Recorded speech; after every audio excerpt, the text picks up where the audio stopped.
Joining us for more on what tariffs mean for the city is Giles Gherson, CEO of the Toronto Region Board of Trade.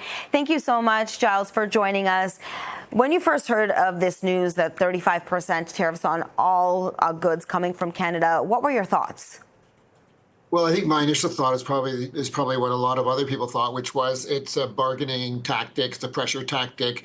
The Canadian government is in deep negotiations with the U.S. administration on a trade deal, a new trade deal. Those negotiations were supposed to wrap up July 21st. It now appears the deadline shifted to the end of July.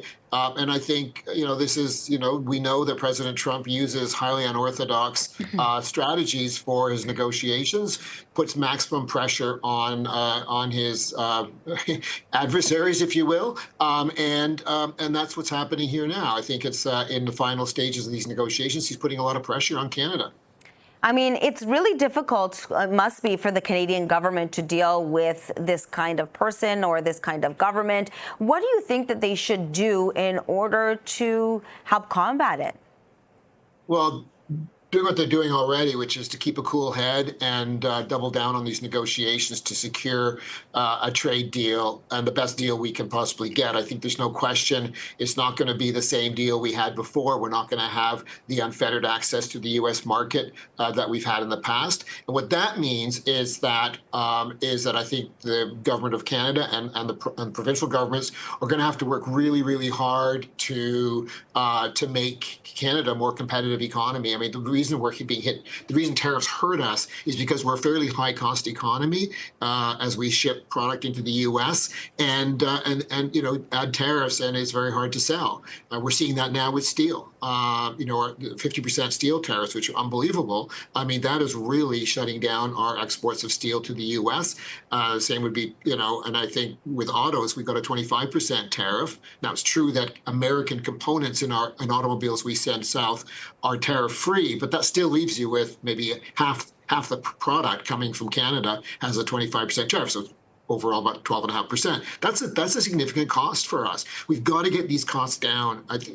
We believe at the Board of Trade that the governments have to work hard on regulatory simplification, not deregulation, simplification to get the compliance costs down, or regulatory costs down, and we need tax reform. We absolutely need a more competitive tax system to keep investment in Canada. We need to grow this economy, and we need jobs, good jobs. That's going to come with investment. But right now, investment is either at a standstill because businesses can't make decisions with this kind of unpredictability, or we're seeing investment shift to the U.S., partly because of tariffs, partly because of the Big Beautiful Bill Act that was just passed in the U.S. Congress.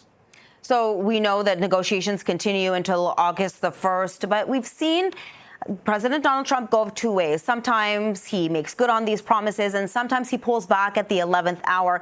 Even if this is in place for a short period of time, how will businesses be able to survive this, or will they at all? Well, if as you reported, and I've seen the same reports from the White House, which is that if this 35% tariff comes to pass, and remember, that's after the deadline for negotiations. So presumably that they come to pass if the negotiations are not successful. Let's say that happens. We end up with the 35% tariff. We're being told, as you've said, that CUSMA compliant products leaving Canada for the United States will not bear this tariff. A lot of what we sell, I would say the lion's share of what we sell to the U.S. is CUSMA compliant. In theory, a lot of companies have not gone to the trouble to certify their compliance with the U.S. because the U.S. tariffs so far, putting aside all the stuff that's happened lately, are pretty low. U.S. tariffs are pretty low. So for some businesses, for a 2% tariff, it's not worth the paperwork, so they sell into the U.S.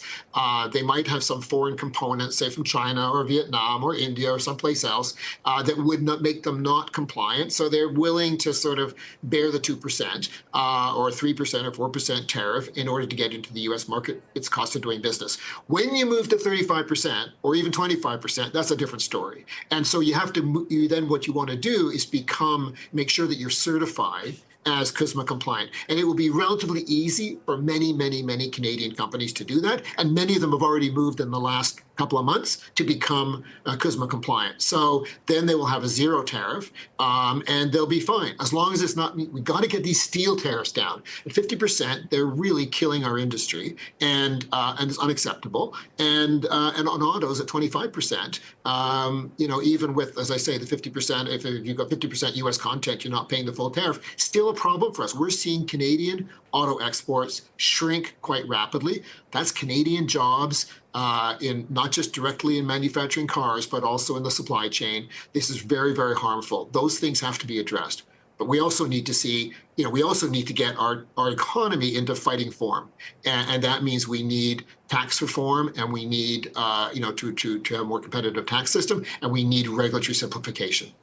Giles, thank you so much for your thoughts. We appreciate it. Giles Gherson is the CEO of the Toronto Region Board of Trade. Thank you.